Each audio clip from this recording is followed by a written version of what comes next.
selama-lamanya. Kenapa? Bima qaddamat aydihim, disebabkan oleh perbuatan tangan mereka, disebabkan oleh dosa mereka. Maka dari sini para ulama mengatakan, jemaah sekalian, di antara sebab orang takut terhadap kematian adalah dosa dan maksiat.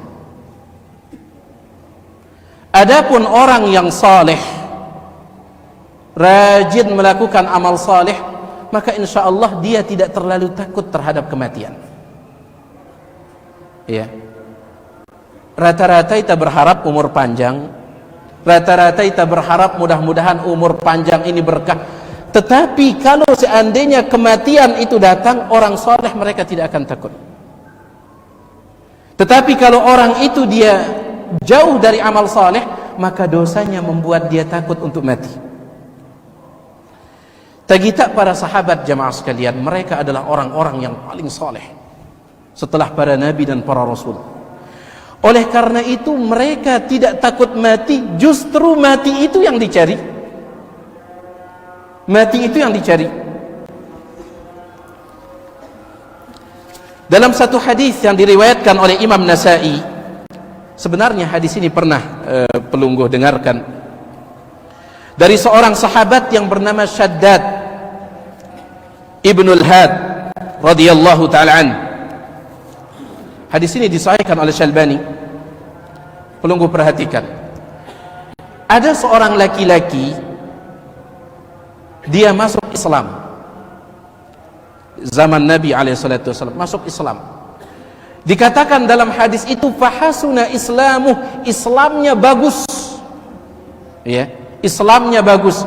Di antara tanda Islam bagus itu adalah sering melakukan amal saleh dan dia jauh dari amalan-amalan yang tidak bermanfaat.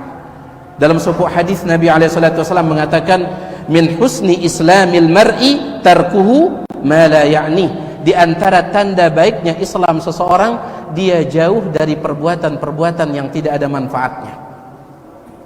Hadis ini jemaah sekalian, sebagian ustadz kita mengatakan hadis ini kita butuh perjuangan besar untuk membuktikannya di zaman ini. Karena penzaman tenengkan ini luwek lalu perkara-perkara yang membuat kita melakukan hal-hal yang tidak ada manfaatnya. Buik waktu entes ini. Iya. Bilui baca entah ayat Al-Quran atau status Facebook, ayat Al-Quran atau pesan WA. Makanya membuktikan Islam yang baik di zaman ini, kata sebagian ustadz kita, ya, ini lebih berat ketimbang di zaman dulu. Lebih berat. Ya. Subhanallah, terlalu banyak hal-hal yang membuat kita lalai. Facebook, ya. Kemudian muncul WA, kemudian TikTok, ya. Ada macam-macam lah. Nah, orang ini dia masuk Islam, fahasuna islamu, bagus Islamnya. Bagus Islamnya artinya banyak amal solehnya. Pensopo ketika dia ikut perang bersama Nabi SAW. Alhamdulillah dalam peperangan itu umat Islam menang. Dan mereka mendapatkan ghanimah harta rampasan perang. Maka Nabi SAW mulai membagi-bagikan harta rampasan perang. Epeh kete mau pe, epeh kete mau pe, epeh kete mau pe. Maka sahabat yang baru masuk Islam, yang bagus Islamnya itu, dikirimkan jatahnya oleh Nabi SAW melalui perantara sahabat yang lain. Datang sahabat ini membawakan dia. Ketika diserahkan kepadanya, dia pun mengatakan, "Ma-hadza?" Apa ini? Sembako apa kini? Ya, jatah apa kini? Maka sahabat itu mengatakan, "Qismun qasamahu lakan Nabi sallallahu alaihi wasallam." Ini adalah jatah yang dijatahkan untukmu oleh Nabi alaihi wasallam. Milu epe perang maka rak jatah pe. Ya. Ini jatah yang dibuatkan oleh Rasul untukmu. Akhirnya dia pun mengambilnya. Setelah dia ambil, ngumba ada jatah dan kemudian dia pergi menemui Nabi SAW. Di depan Nabi SAW dia mengatakan, "Ya Rasulullah, ma hadza?" "Wahai Rasulullah, apa kini? Yang engkau kirim ini apa wahai Rasul?" Kata Nabi SAW, "Qismun qasamtuhu laka," itu jatahmu yang telah aku tetapkan. Maka sahabat ini perhatikan, dia mengatakan, "Ma ala hadza taba'tuka ya Rasulullah." Bukan untuk ini aku ikut perang bersama Anda, bukan. Bukan untuk mengejar jatah-jatah seperti ini, bukan. Walakin ittaba'tuka, akan tetapi aku mengikuti Anda perang ala an urma ila hahuna, supaya saya ditembak di sini. Wa asyara ila halqihi, sambil dia tunjuk lehernya, bisahmin, supaya ada anak panah musuh yang menembak saya di sini. Fa amuta, kemudian saya mati, fa adkhulal jannah, kemudian bisa masuk surga. Justru mati itu yang dikejar. Ya. Ya, subhanallah. Mati itu yang mereka kejar. Lamun ita apa ngejar ita? Mati itu. Ya. Lamun sahabat ini, mati itu yang mereka kejar, lagu mati ini kadang ini dari mereka. Contoh Khalid ibn al-Walid dalam riwayat al-Imam at-Tabarani. Khalid ibn al-Walid mengatakan, Khalid, Saifullah, pedangnya Allah. Apa kata Khalid ibn al-Walid? Setiap berangkat perang, saya selalu berdoa kepada Allah, ya Allah, matikan saya di perang ini. Sadik tiang mati syahid di perang ini, ya Allah, setiap berangkat perang, tetapi tidak mati-mati, dan dia mati di atas ranjangnya kasurnya. Dalam riwayat Imam Tabarani. Ya, subhanallah, mereka kejar kematian itu. Kenapa? Mereka punya amal saleh, ada bekal, ada modal. Ya. Itu kata sahabat ini, ya Rasulullah, bukan karena jatah ini tiang ikut pelunggu perang, bukan, tetapi tiang ikut karena tiang mengharapkan ada panah musuh menembak tiang di sini, kemudian mati, dan gara-gara itu saya masuk syurga. Maka Nabi SAW mengatakan, intasdukillah yasdukka, kalau niatmu itu jujur, maka Allah akan berikan apa yang engkau inginkan. Dan betul. Ya naswi, setelah nono jamaah sekalian, terjadi peperangan yang kedua. Selesai peperangan, Nabi SAW nyuruh para sahabat, coba pecet, mungkin ada sahabat yang meninggal dunia, siapa saja yang meninggal dunia. Maka para sahabat mengecek, tiba-tiba ditemukan ada seorang sahabat, anak panah tepat menancap di lehernya. Maka Nabi SAW dipanggil, ya Rasulullah, coba pergi kita dengan ini, kenal pergi. Ketika dilihat oleh Nabi SAW, beliau mengatakan, ahu, bukankah dia orang yang pernah mengatakan begini dan begitu dulu itu? Kata para sahabat, qalu na'am, betul wahai Rasul. Kata Nabi SAW, sadaqallah, dia jujur kepada Allah, fasadaqahu, Allah pun memberikan apa yang dia inginkan. Subhanallah jemaah sekalian. Contoh lain, sahabat ini mencari mati karena mereka punya modal. Kisahnya Amr ibn al-Jamuh diriwayatkan oleh Imam Ahmad dalam kitab Musnadnya, begitu pula Al-Imam Ibnu Hisham dalam Sirah Nabawiyahnya. Ada seorang sahabat namanya Amr ibn al-Jamuh. Sahabat ini sudah tua, kemudian pincang, dan pincangnya tidak main-main. Ya, wahloka, wahtoa, kemudian tempang. Ketika datang panggilan jihad perang, maka Amr ibn al-Jamuh ini langsung dia ambil perlengkapan perangnya. Padahal dia sudah tua, dalam sebagian riwayat dikatakan umurnya sudah 60 tahunan. Ditambah itu dia juga pincang, wahtoa, tempang malik. Dan dia punya anak 4 orang. Anaknya ini dikatakan mithlul usdi, seperti singa di medan perang. Apa kata anaknya? Mereka mengatakan, innallaha azza wa jalla qad adharaka, wahai ama, Allah subhanahu wa ta'ala sudah memberikanmu uzur untuk tidak ikut perang. Ya, karena di dalam ayat Al-Quran tatkala Allah menjelaskan orang-orang yang boleh tidak ikut perang, Allah katakan laisa 'alal a'raj, tidak ada dosa bagi orang yang pincang tidak ikut perang. Allah sebutkan itu, tidak ada dosa bagi orang yang pincang tidak ikut perang. Kebetulan bapak ini dia sudah tua ditambah lagi pincang luar biasa. Makanya anak-anaknya mengatakan, innallaha azza wa jalla qad adzaraka, ama Allah sudah memberikan Anda uzur untuk tidak ikut perang. Ketika anak-anaknya mengatakan seperti itu, langsung merah wajahnya, marah. Kemudian dia tarik anaknya yang 4 ini menemui Nabi SAW. Setelah berada di hadapan Nabi SAW, dia mengatakan, inna bani yuriduna an yahbisuni an hadzal wajhi wal khuruj ma'aka fihi. Wahai Rasulullah, anak-anakku ini mereka ingin menghalangiku ikut keluar bersama Anda. Fa wallahi, padahal demi Allah, inni la arju an ata'a bi arjati hadhihi fil jannah. Demi Allah, saya ingin memasukkan kaki pincang saya ini ke dalam surga. Ya subhanallah. Dalam sebagian riwayat dia mengatakan, demi Allah, padahal saya ingin mati syahid, kemudian saya masukkan kaki pincang saya untuk menginjak lantai surga. Apa kata Nabi SAW ketika melihat semangatnya? Ma alaikum alla tamna'uh la'alla Allah an yarzuqahu syahadah. Ya, kalian wahai anak-anaknya Amr bin Jamuh sudah enggak usah dilarang. Ya pula Madaidah, mudah-mudahan beliau mendapatkan mati syahid seperti yang dia inginkan.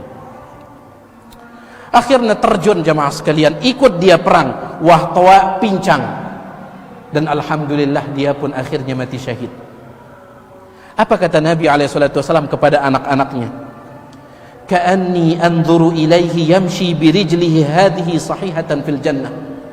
Bergembiralah kalian, aku melihat bapak kalian seolah-olah dia sedang berjalan di dalam surga menggunakan kakinya yang pincang itu, tetapi kakinya itu sudah Allah sembuhkan. Aku melihat seolah bapak kalian sedang berjalan di dalam surga, tetapi bukan lagi dengan kakinya yang pincang, sahihatan, sudah sehat, diberikan oleh Allah SWT.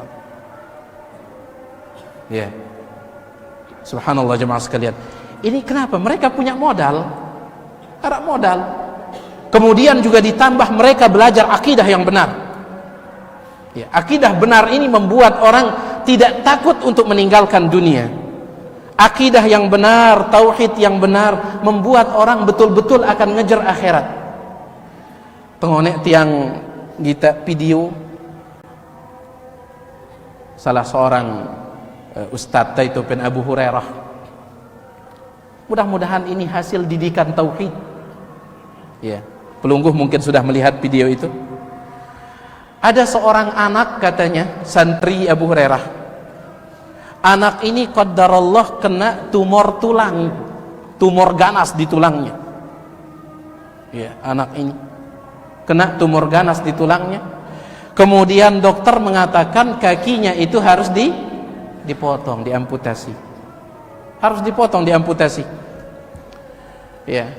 Apa kata anak ini kepada bapaknya, kepada orang tuanya? Bapak, ayah, ya, tidak apa-apa, sudah dipotong kaki saya ini, tidak apa-apa. Setelah ini saya akan menghafal Al-Quran.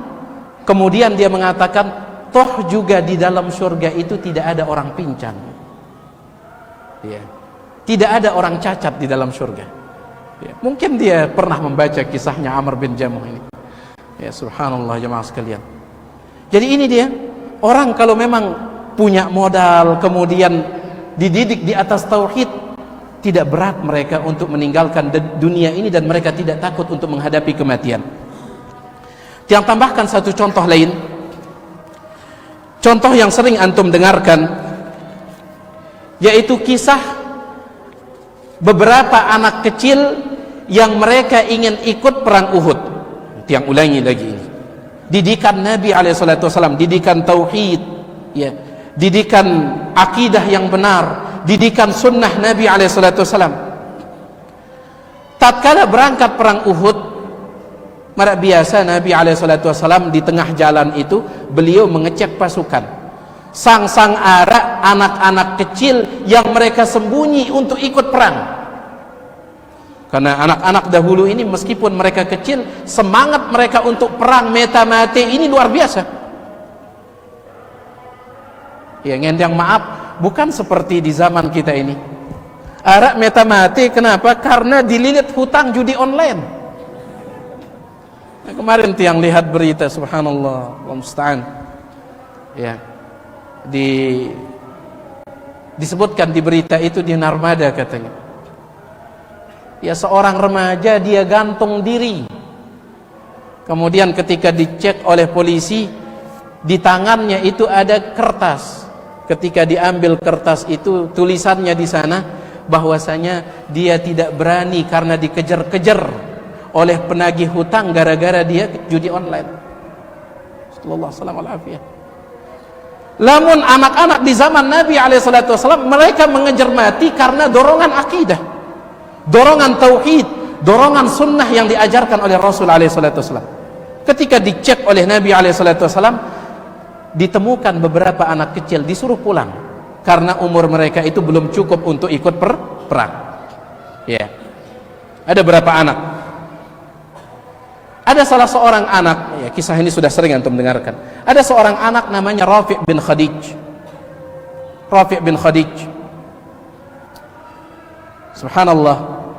Anak ini mengatakan, ya Rasulullah, tolong jangan suruh saya pulang.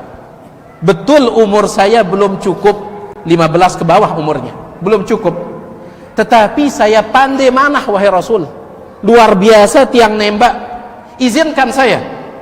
Maka Nabi SAW berketuan timpa sahabat yang lain, tentu ke Rafi' bin Khadij ini dia hebat memanah. Kata sahabat yang lain, betul wahai Rasul, seandainya pelunggu suruh dia menembak 10 benda, mungkin hanya 1 yang meleset, 9-nya insya Allah kena.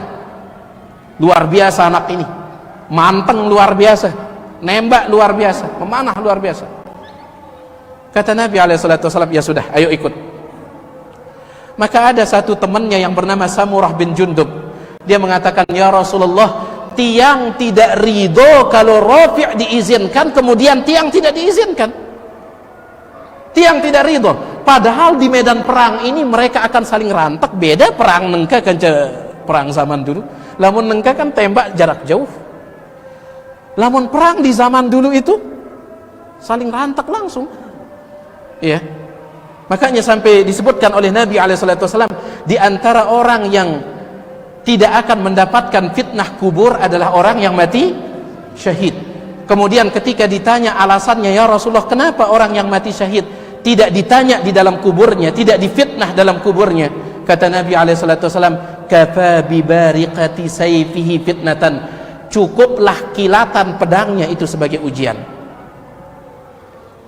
Besi bedayat kanca besi apa sugul kilat kembelas itu aja maksudnya. Cukup itu sebagai ujian, kata Nabi SAW. Perang zaman dulu. Tapi Samurah bin Jundub ini mengatakan, ya Rasulullah, saya tidak ridho kalau Rafi' bin Khadij ini diizinkan perang, sedangkan saya tidak, anak kecil. Kata Nabi SAW, ini saya izinkan ada alasannya, dia hebat memanah. Apa kelebihan P? Kata Samurah bin Jundub, ya Rasulullah, meskipun dia hebat memanah, tetapi kalau dia gulat melawan saya, dia selalu kalah. Lamun dapat pekokan lawan tiang, kalah doang itu. Ya. Disebutkan oleh Imam Ibnu Hisham, maka Nabi SAW amarahuma an yatasara'a amamahu. Nabi perintahkan mereka gulat di depannya. Kah pembuktiannya? Ya pengaku-ngaku no. Ya agama ini agama pembuktian, bukan pengakuan. Begulat mereka berdua, dan betul, ya betul, berhasil Samurah ini mengalahkan Rafi' bin Khadij. Kata Nabi SAW, ayo ikut. Nah ini dia jemaah sekalian, amal saleh, kemudian juga akidah yang benar, ya tauhid yang benar, menjadikan seseorang itu dia tidak takut terhadap kematian. Bukan berarti jemaah sekalian kemudian tangan yang mati, bukan. Ada sebagian sahabat mereka minta mati, ada, tetapi itu disebabkan rindu mereka kepada Allah Subhanahu wa taala. Di antaranya Abu Darda radhiyallahu anhu, dia mengatakan, uhibbul maut ishtiyaqan ila Rabbi azza wa jal. Uhibbul maut, aku sudah rindu terhadap kematian, aku sudah ingin mati. Ishtiyaqan ila Rabbi Azza wa Jal, karena aku sudah kangen kepada Allah Tabaraka wa Ta'ala. Ada sebagian sahabat, dorongan kangennya ini tidak mampu dia tahan. Belagu sangit aja sang temampuran. Ya. Tapi setidaknya kita tidak terlalu takut terhadap kematian. Pelajari terus akidah yang benar, pelajari tauhid yang benar, pelajari sunnah Nabi SAW, perbanyak modal. Tapi kita kembali, jadi Allah Subhanahu wa Ta'ala mengatakan, walan yatamannauhu abadan, mereka tidak akan pernah menginginkan mati itu selama-lamanya. Kenapa? Bima qaddamat aydihim, disebabkan oleh perbuatan tangan mereka, dosa mereka. Mereka tahu kalau mereka mati itu tempatnya di mana? Neraka. Mereka tahu.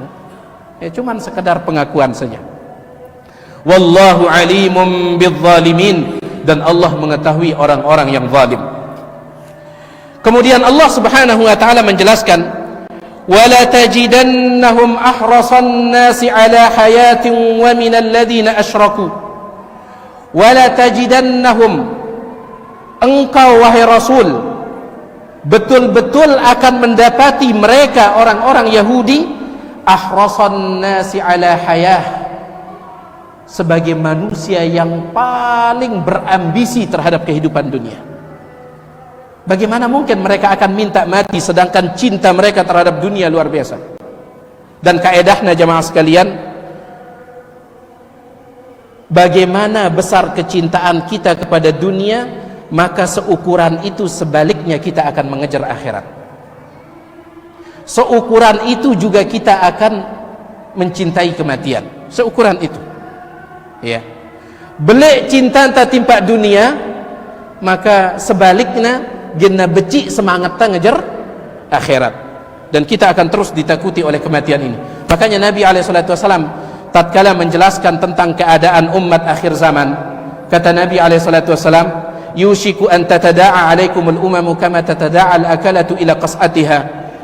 Wahai para sahabatku, sebentar lagi akan tiba zamannya, hampir akan tiba zamannya, umat Islam ini dikepung oleh umat-umat di luar mereka sebagaimana orang-orang yang makan mengepung nampan. Ya, merangkun dengan mangan ngadu nampan, sai nampan pira dengan 4 dengan 5 dengan, ya, kemudian berebutan, apalagi lamun jangan nah kedik nasi na doang, berebutan. Hampir akan tiba zamannya, kata Nabi SAW. Ketika ditanya oleh para sahabat, ya Rasulullah, awamin killatin nahnu yawma idin, ya Rasulullah, apakah karena jumlah umat Islam saat itu sedikit? Kedik kita, ampuk narani jamak musuh-musuh Islam ini mengepung kita, apakah kita sedikit? Kata Nabi SAW, bal antum yawma idin kathir, justru jumlah kalian saat itu banyak. Kuantitas, tetapi di mana letak masalahnya? Kualitas. Kuantitas kalian saat itu banyak, walakinnakum gutha'un ka gutha'is sail, tetapi banyaknya kalian hanyalah seperti buih yang dibawa oleh banjir bandang, mara runggu kempuk. Ya, makanya tiang ingat sekali ucapan Syekh kita, Allah yarham, Syekh Husni rahimahullah, tatkala menjelaskan hadis ini, beliau mengatakan rata-rata umat Islam akhir zaman ini ronggo belabur, kata beliau. Ini kata beliau, ingat sekali tiang, rata-rata kata beliau umat Islam di akhir zaman ini ronggo belabur. Kita banyak jamaah sekalian, banyak, walakinnakum gutha'un ka gutha'is sail. Ya, kita kuantitas tetapi tidak punya kualitas. Ya masalahnya. Ya, kuantitas tapi tidak punya kualitas. Tagita para sahabat layak duit ke sahabat. Pira duit umat Islam nengka mami? Arah miliar? 1 miliar. Al-Imam As-Suyuti mengatakan jumlah sahabat sama seperti jumlah Nabi, kata beliau. Dipastikan oleh Imam Suyuti, jumlah sahabat sama seperti jumlah Nabi, dan jumlah sahabat yang ikut perang Badar sama seperti jumlah Rasul, kata Imam Suyuti dalam kitabnya Tadribur Rawi. Ya, pira jumlah Nabi? Pira? 124.000. 124.000. pira persen ke 124 ribu lamun tabandingang 1 miliar pira persen?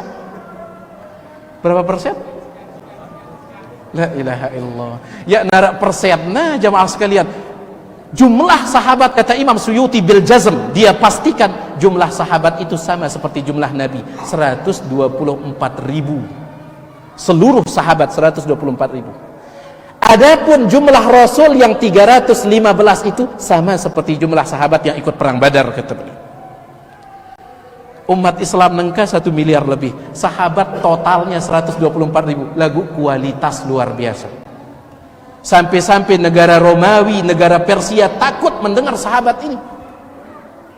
Kualitas akidah, ya, kualitas yang dimunculkan oleh tauhid, kualitas yang dimunculkan oleh sunnah. Benengka mohon maaf, rata-rata umat Islam luwe masih gawe syirik. Sebab kemenangan itu jamaah sekalian, harus hilang rasa takut kepada musuh. Itu sebab kemenangan. Makanya Nabi SAW dulu menang. Bagaimana cara Nabi SAW menang?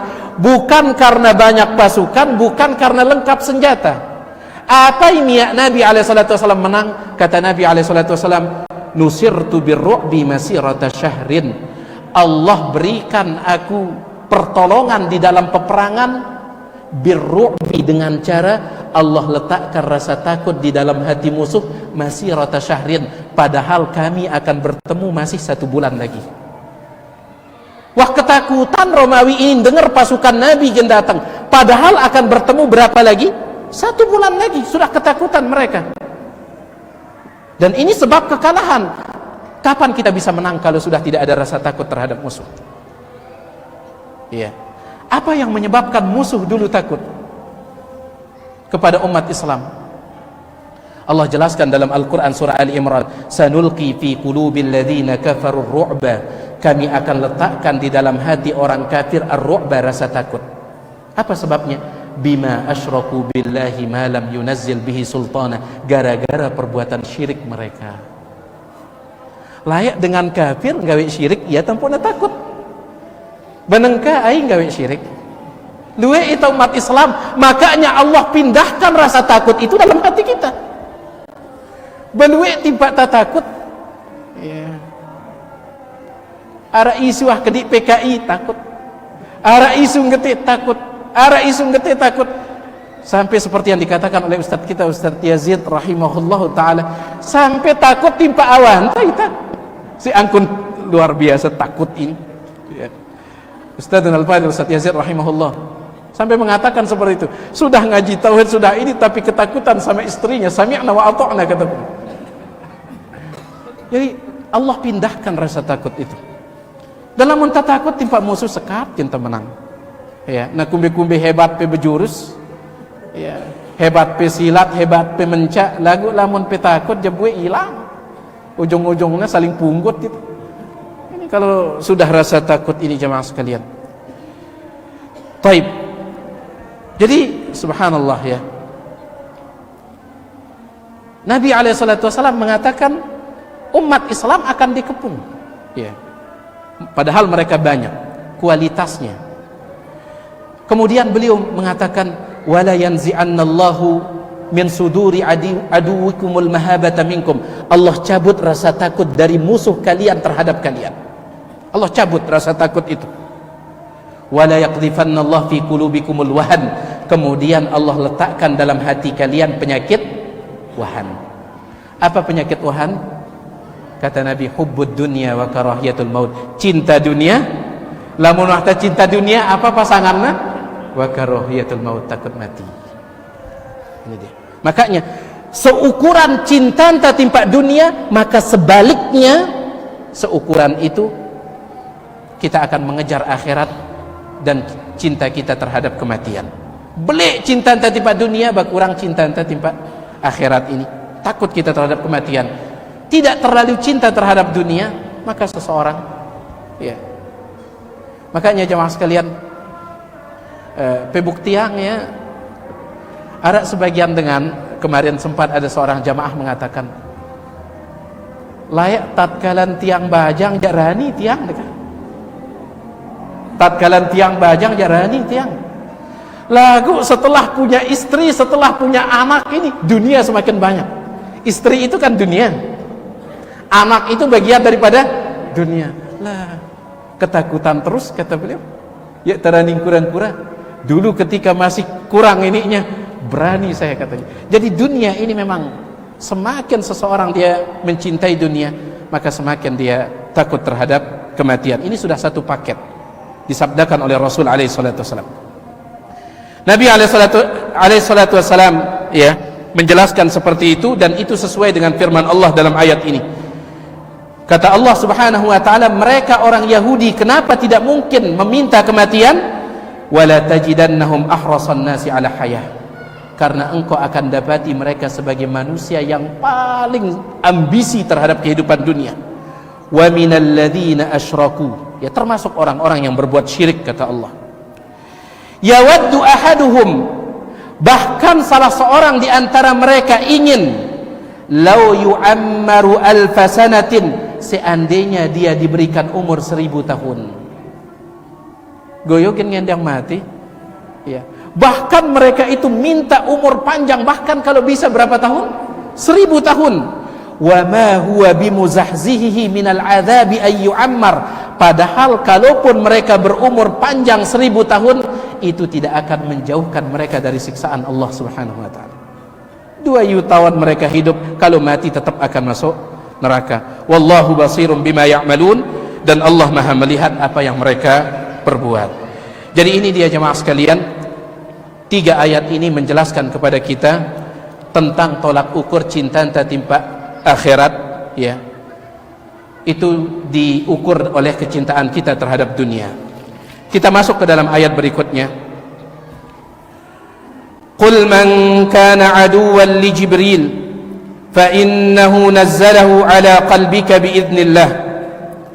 Qul, katakan wahai Rasul, man kana aduwwan li Jibril, siapa yang menjadi musuh bagi malaikat Jibril, ya, orang Yahudi, fa innahu, maka sesungguhnya Jibril itu nazzalahu, dia menurunkan Al-Quran ala qalbik, ke dalam hatimu, biidznillah, dengan izin Allah. Ayat ini masih berkaitan dengan orang Yahudi. Para ulama kita berbeda pendapat tentang dialog yang terjadi dengan antara Nabi dengan orang Yahudi yang menyebabkan turunnya ayat ini. Lagu sepakat para ulama ayat ini turun berkaitan dengan dialognya orang Yahudi dengan Nabi alaihissalam. Cuman apa isi dialognya itu yang mereka perselisihkan. Dalam sebuah hadis jemaah sekalian, ada sekelompok dengan Yahudi datang timpa Nabi alaihissalam berketuan tentang 4 perkara. Mereka mengatakan, ya Abul Qasim, wahai Abul Qasim. Siapa Abul Qasim? Rasul alaihi salatu wassalam. Hadithna an khilalin nas'aluka anha la ya'lamuhunna illa nabi. Kami ingin bertanya kepadamu tentang beberapa perkara, ada 4 perkara. Tolong jawab yang 4 ini. Kenapa? Karena tidak ada yang mengetahui jawabannya kecuali seorang nabi. Lamun petetu-tetu nabi wahai Abul Qasim, maka engkau pasti bisa menjawab yang 4 ini. Pasti engkau bisa menjawabnya. Maka Nabi SAW mengatakan, salu amma syi'tum walakin ij'aluni dhimmatallah. Silahkan tanyakan apa yang kalian ingin tanyakan. Lagu harus pada berjanji dulu. La in ana haddathtukum syai'an fa'aradtumuhu la tutabi'unni 'alal Islam.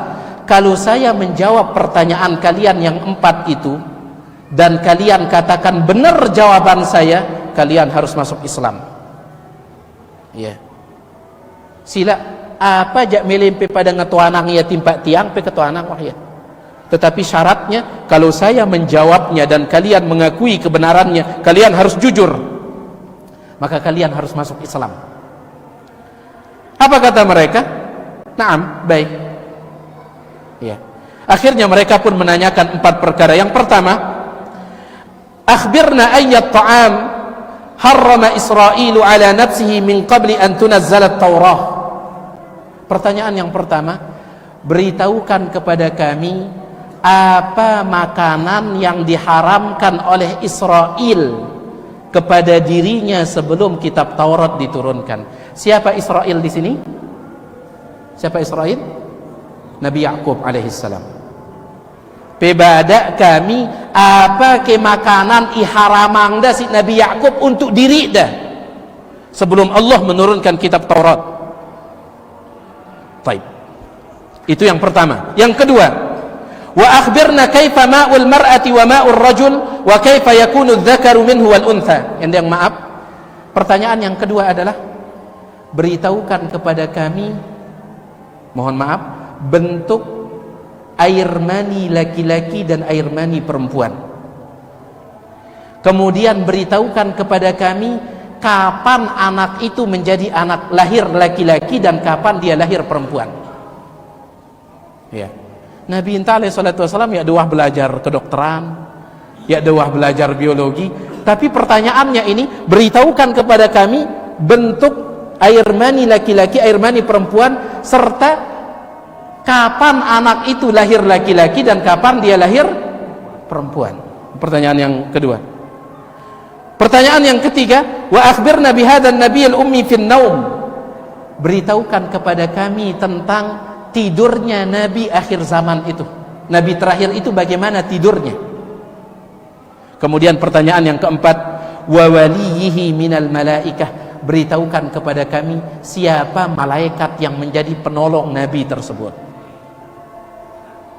Lamun pe tahu jawab nenek berarti tetu-tetu Nabi. Apa kata Nabi alaihi salatu wasallam? Anti janji mpe pada untuk apa? Untuk masuk Islam kalau saya jawab. Kata mereka siap. Baik, yang tambahkan sedikit saja. Kemudian Nabi SAW mengatakan, adapun yang pertama, makanan yang diharamkan oleh Nabi Yakub terhadap dirinya adalah luhumul ibil wa albanuha, daging onta dan air susu onta. Ternyata Nabi Yakub itu senang sekali makan daging onta, senang minum air susu onta. Cuman Nabi Yakub ini dia punya penyakit namanya irkusana. Irkusana itu penyakit encok. Apa bahasa anta? Encok, sakit kayang. Dan sakit kayang beliau ini tidak sembuh-sembuh. Nabi Yakub ini dia punya penyakit encok tidak sembuh-sembuh. Akhirnya Nabi Yakub punya nazar, ya Allah, kalau seandainya penyakit irkusana, penyakit encok, sakit kayang saya ini sembuh, saya tidak akan lagi memakan daging yang paling saya sukai, dan saya tidak akan lagi meminum minuman yang paling saya sukai. Sembuh beliau, sembuh ya. Akhirnya sejak itu Nabi Yakub tidak makan daging onta, dan beliau tidak minum susu kambing. Apa kata mereka? Betul jawabanmu, kena jawaban P. Baik. Adapun pertanyaan yang kedua tentang, mohon maaf, jenis dari air mani laki-laki dan air mani perempuan, kemudian kapan anak itu lahir laki-laki, kapan anak itu lahir perempuan, dikatakan annama ar-rajul abyad ghalidh, air mani laki-laki itu putih dan agak kasar, wa annama al-mar'ah asfar raqiq, sedangkan air mani perempuan itu asfar, kekuningan, raqiq kemudian agak lembut ya. Kalau laki-laki dia kasar, putih. Kalau perempuan itu kuning, agak lembut.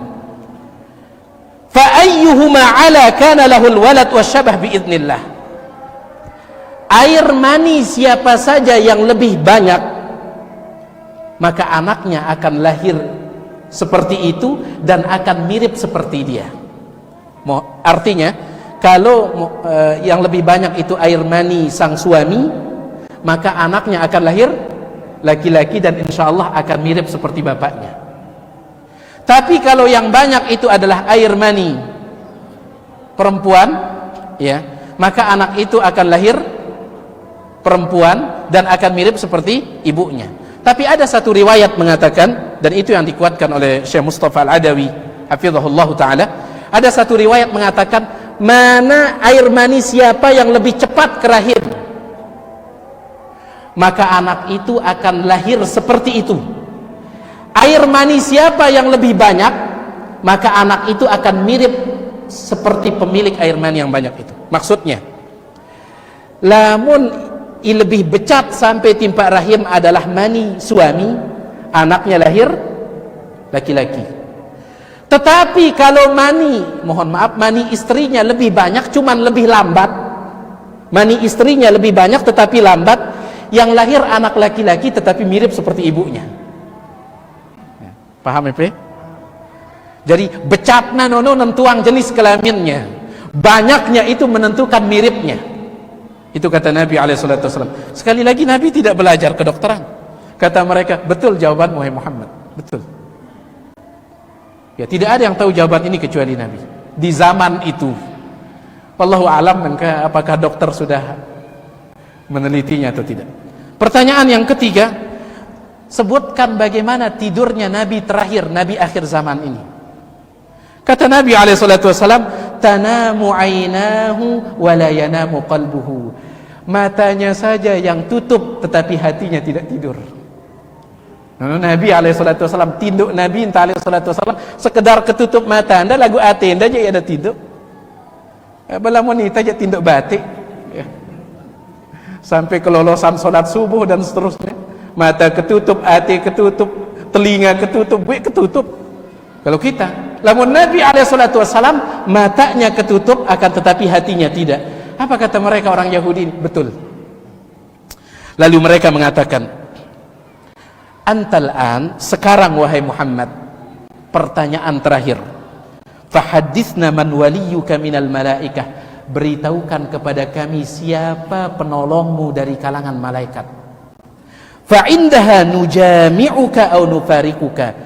Pertanyaan ini yang akan menentukan kami mengikutimu atau tidak mengikutimu. Nenek nentuang dekat pe kena itelu pertanyaan ibu nenek. Ini yang menentukan siapa penolongmu dari kalangan malaikat. Kalau seandainya penolongmu dari kalangan malaikat itu kami setuju, kami ikut. Tapi kalau tidak setuju, nggak bisa kami ikut. Kata Nabi SAW, fa inna waliyyi Jibril wa lam yab'athillahu nabiyyan qad illa wa huwa waliyuh. Sesungguhnya penolongku adalah Jibril, dan tidak ada seorang nabi pun kecuali pasti Allah jadikan Jibril sebagai penolongnya. Apa kata mereka? Fa indaha nufarikuka, lamun nang getu ja eta ini bedayit. Kami tidak bisa mengikutimu. Ya, kami tidak bisa mengikutimu. Dalam riwayat yang lain mereka mengatakan,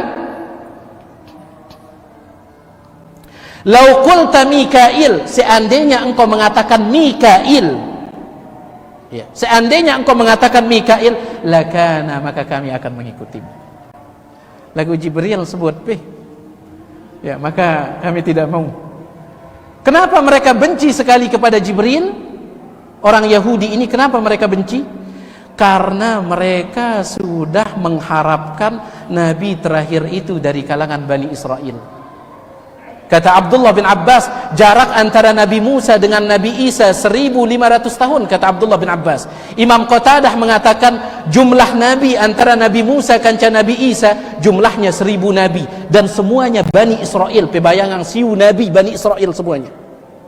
Makanya besar harapan mereka Nabi terakhir dari kalangan Bani Israel. Tahu-tahu Nabi terakhir datang dari kalangan orang Arab. Apa kata mereka? Jibril berkhianat ini. Jibril berkhianat ini. Makanya mereka benci sekali kepada Jibril. Dan yang mengikuti mereka menuduh Jibril berkhianat adalah orang Syiah Rafidah. Makanya ada satu kitab yang ditulis judulnya persamaan antara akidah Yahudi dan akidah Syiah. Banyak persamaannya. Di antaranya orang Yahudi mengatakan Jibril pengkhianat, orang Syiah mengatakan Jibril pengkhianat. Kenapa? Harusnya jari Nabi terakhir adalah Ali bin Abi Thalib, tetapi Jibril ini pindah alamat timpa Muhammad gitu. Ya, mirip Syiah ini dengan orang-orang Yahudi. Baik. Ini alasan semua jemaah sekalian. Sebenarnya mereka tidak mau beriman, cuman alasan doang. Alasan doang. Baik, ayat ini insyaallah nanti kita akan baca ininya. Wallahu taala a'lam wa alam. Yang maaf atas segala kekurangan. Lamun nara kurang jelas yang persilahkan selesai azan lamun nara.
Di sini ada pertanyaan, ibu kami meninggal dunia ketika kami berumur kurang lebih 5 tahun, sedangkan bapak meninggal setelah kami berumur kurang lebih 50 tahun.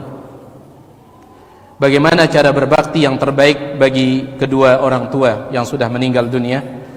Cara yang terbaik adalah menjadi anak yang saleh. Itu cara yang terbaik. Ya nara cara anta berbakti timpa tuloka tayuh ninggal dunia yang terbaik daripada menjadi anak yang saleh. Makanya Nabi SAW ketika menyebutkan bahwa idza mata ibnu adam inqata anhu amaluhu illa min thalath, apabila manusia meninggal dunia terputus seluruh aliran pahalanya kecuali dari 3. Di antara yang 3 itu waladin salihin yad'ulah, anak saleh yang mendoakannya. Nabi sebut anak saleh. Kenapa jemaah sekalian? Karena lamun anak saleh, tatkala kita meninggal dunia, mereka yang akan ingat kita, mereka yang akan mendoakan kita. Lamun anak itu tidak saleh, jangankan mendoakan kita, ngingat kita pun kadang tidak. Kalau anak itu tidak saleh, jangankan mendoakan kita, ngingat kita pun tidak. Ini sudah sering yang sampaikan. Ada satu kisah diceritakan oleh Ustaz kita, Ustaz Sufyan Bafin Zain hafizahullah ta'ala. Ya, subhanallah. Beliau, dan ini sudah sering yang sampaikan, ada seorang bapak di Lombok ini. Bapak ini, beliau dari dulu itu kerjaannya adalah pedagang asongan, dagang keliling, ketuk-ketik berdagang bapak ini. Sampai akhirnya Allah berikan dia hasil yang banyak, untung yang banyak. Sampai bapak ini berhasil membuat ruko, banyak ruko yang berhasil dia bangun. Dari jualan asongan keliling sampai berhasil bikin ruko. Dan dia punya beberapa anak laki-laki. Cuman sayangnya bapak ini dia tidak pernah mendidik anaknya dengan pendidikan agama, tidak pernah. Qadarullah bapak ini meninggal dunia. Bapak ini setelah meninggal dunia dimandikan, kemudian dikapankan, bokosin. Setelah selesai dikapankan, belum dimasukkan keranda, belum masuk gorong batang jenazahnya, Anaknya yang laki-laki ini bejaguran memperebutkan ruku itu.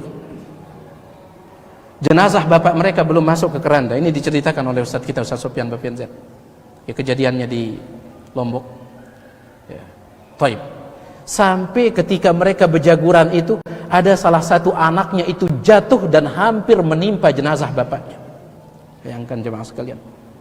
Bapaknya belum saja dikubur, mereka sudah lupa. Yang mereka ingat itu apa? Harta, ruku. Subhanallah. Ada yang lebih parah lagi. Tiang pernah membaca sebuah kitab. Dalam kitab tersebut judulnya, kalau tiang tidak khilaf, Ar-Rihlatu Ilas Sama. Ada kejadiannya ini di Arab. Ada seorang bapak kaya raya, luar biasa kayanya bapak ini, orang Arab. Dia sedang sakit-sakitan, kemudian dihantar oleh anaknya ke rumah sakit. Beberapa anaknya ngantar dia ke rumah sakit. Bapak ini masuk ke ruang dokter. Tiba-tiba di luar itu anaknya ini ribut. Di luar ruangan anaknya ribut. Yang masuk ke ruangan dokter hanya bapak ini saja. Dokter heran, Pak, apa yang terjadi di luar itu? Kenapa mereka ribut itu? Apa kata bapaknya ini? Semenjak saya pertama kali sakit, mereka sudah ribut memperebutkan warisan. Bapaknya belum meninggal dunia ini. Mereka sudah ribut mengatakan, lamun bapak tak meninggal dunia, aku nenek. Lamun bapak tak meninggal dunia. Bapaknya belum meninggal dunia, bayangkan. Makanya tidak ada cara berbakti yang terbaik jemaah sekalian setelah orang tua kita meninggal dunia daripada menjadi anak saleh. Anak saleh. Syekhul Islam Ibnu Taimiyah rahimahullah, beliau mengatakan, insyaallah kalau anaknya anak saleh, kalau dia melakukan kebaikan, orang tuanya dapat bagian pahala. Karena Allah Subhanahu wa taala mengatakan, wa alaysa lil insani illa ma sa'a. Seseorang tidak akan mendapatkan pahala kecuali dari hasil usahanya, kata Allah. Dan Nabi SAW bersabda, wa innal walada min kasbi abih, dan anak itu hasil usaha orang tuanya. Orang tidak akan dapat pahala kecuali dari hasil usahanya, dan anak itu hasil usaha orang tuanya. Maka dapat bagian, kata Ibnu Taimiyah rahimahullah ta'ala. Itu dia jemaah sekalian. Bolehkah kami sholat dan puasa untuknya? Ya. Adapun ini, maka ini tidak ada syariatnya, tidak ada anjurannya. Sholat khusus, sholat zuhur, epe sawi, epe sholat zuhur, malik, epe uras. Zuhur apa kini? Zuhur untuk aman tiang. Ya, ini tidak ada. Tidak ada yang seperti ini. Begitu pula dengan puasa, kecuali kalau orang tuanya meninggal dunia punya hutang puasa nazar. Ya, sebagian ulama membatasinya dengan puasa nazar, sebagian ulama mengatakan yang penting hutang puasa termasuk puasa Ramadan. Wallahu taala a'lam wa alam. Ketika Nabi naik ke langit atau Mi'raj, malaikat Jibril membawa Nabi melihat surga dan neraka. Di dalam surga kebanyakan isinya orang-orang miskin, sedangkan di neraka Nabi melihat banyak kaum wanita dan para penceramah dan para dai yang digunting bibirnya dan dikeluarkan isi perutnya sambil berputar. Pertanyaannya, apa penyebabnya? Penyebabnya adalah bamar engkate bruno cekat ngeraos, tetapi tidak cekat membuktikan raosnya. Itu sifat orang munafik. Ya, sifat orang munafik. Dalam hadis itu dikatakan mereka itu, perut mereka ini keluar, mereka tarik, ya, perutnya, isi perutnya keluar, tapi mereka tarik seperti keledai menarik penggilingan. Fajtama'a ilaihim ahlun nar, sampai penduduk neraka yang sedang disiksa itu sempat-sempatnya penasaran. Iya, beda jamak hukuman tidak? Beda jamak. Allahu akbar, ya. Nasallallahu salam al afiyah. Sampai mereka itu kumpul, penduduk neraka ini, ketika mereka kumpul kaget luar biasa. Kenapa? Karena ini ternyata seorang dai dulu di dunia. Maka penduduk neraka mengatakan, ya fulan, ma baluk, wahai fulan, ada apa denganmu?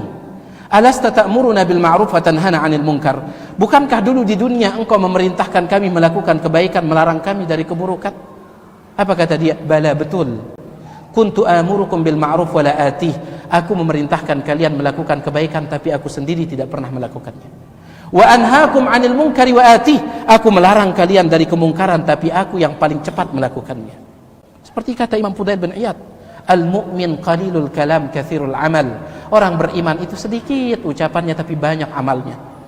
Sedangkan al-munafik katsirul kalam qalilul amal. Banyak ucapan tapi tidak bisa mempraktikkan. Nasallallahu salamal afiyah.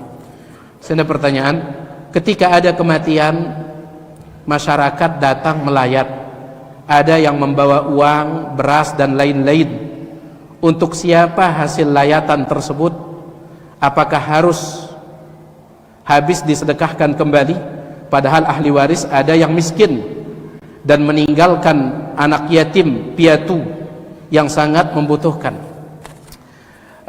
Hasil layatan itu, jemaah sekalian, dia tidak termasuk warisan. Hasil layatan itu tidak termasuk warisan, ya. Dia tidak termasuk warisan. Bahkan sebagian ulama mengatakan milik siapa itu? Di antaranya Syekh Dr. Affanah, dan itu dicantumkan oleh Ustadz kita, Ustadz Aminur Ba'ith hafizahullah ta'ala, di dalam buku beliau Pengantar Ilmu Waris. Beliau sebutkan itu. Sebagian ulama mengatakan siapa pemiliknya? Aija nerima. Aija nerima. Siapa yang menerima? Misalkan dia punya anak 4 orang yang meninggal ini. Dia punya anak 4. Ada dengan datang ngelayat, kemudian ada yang memberikan kepada anak yang pertama, maka itu milik anak yang pertama. Ya. Malik Arak dengan datang menang anak pertama, milik dia. Datang orang ketiga memberikan anak yang terakhir, milik anak yang terakhir. Aja nerima, kata mereka. Sebagian ulama, itu bukan harta warisan.